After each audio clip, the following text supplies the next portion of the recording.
साथियों नमस्कार, मैं आपका दोस्त शैलेंद्र एक बार पुनः प्रेरक कहानियों में आप सभी का स्वागत करता हूं।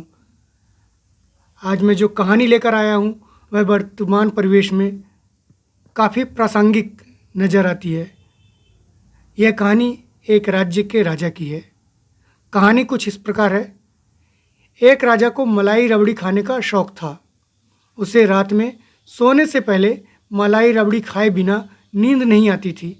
इसके लिए राजा ने सुनिश्चित किया कि खजांची एक नौकर को रोजाना 4 आने देकर मलाई लाने के लिए कहेगा।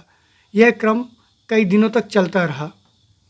कुछ समय पश्चात खजांची को शक हुआ कि कहीं नौकर 4 आने की मलाई में गड़बड़ी तो नहीं कर रहा है। उसने चुपचाप नौकर पर नज़र रखनी शुरू कर दी। खजांची ने पाया कि नौकर केवल 3 आने की मलाई लाता था और 1 आना बचा लेता था।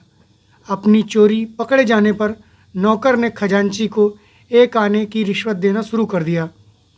अब राजा को 2 आने की मलाई रबड़ी मिलती थी, जिसे वह 4 आने की समझकर खाता। कुछ दिन बाद राजा को शक हुआ कि मलाई की मात्रा में कमी हो रही है। राजा ने अपने खास मंत्री से अपनी शंका बताई और असलियत का पता लगाने को कहा। मंत्री ने पूछताछ शुरू की। खजांची ने 1 आने का प्रस्ताव मंत्री को दे दिया। अब हालात ये हुए कि नौकर को केवल 2 आने मिलते, जिसमें से 1 आना नौकर रख लेता और केवल 1 आने की मलाई रबड़ी राजा के लिए ले जाता। कुछ दिन बीते। इधर हलवाई जिसकी दुकान से रोजाना मलाई रबड़ी जाती थी, उसे संदेह हुआ कि पहले 4 आने की मलाई जाती थी, अब घटते घटते 1 आने की ही रह गई। हलवाई ने नौकर को पूछना शुरू किया और राजा को बताने की धमकी दी। नौकर ने पूरी बात खजांची को बताई। खजांची ने मंत्री को, और अंत में यह तय हुआ कि 1 आना हलवाई को भी दे दिया जाए।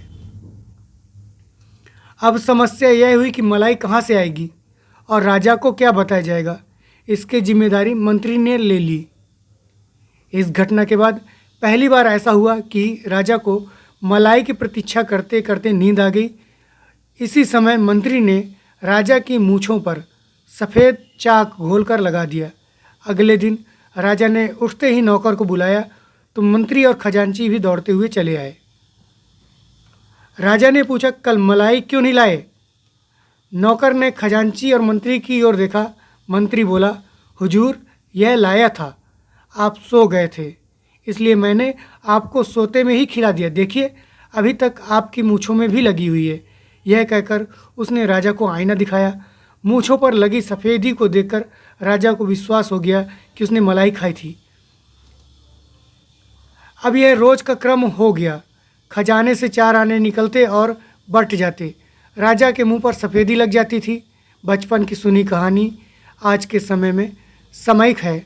आप कल्पना करें कि आम जनता राजा है, मंत्री हमारे नेता हैं और अधिकारी व ठेकेदार क्रमशः खजांची और हलवाई हैं। पैसा भले कामों के लिए निकल रहा है और आम आदमी को चूना दिखाकर संतुष्ट किया जा रहा है। साथियों, यह कहानी कैसी लगी? अगर आपको पसंद आई हो तो इसे अन्य ग्रुपों में भी शेयर करें।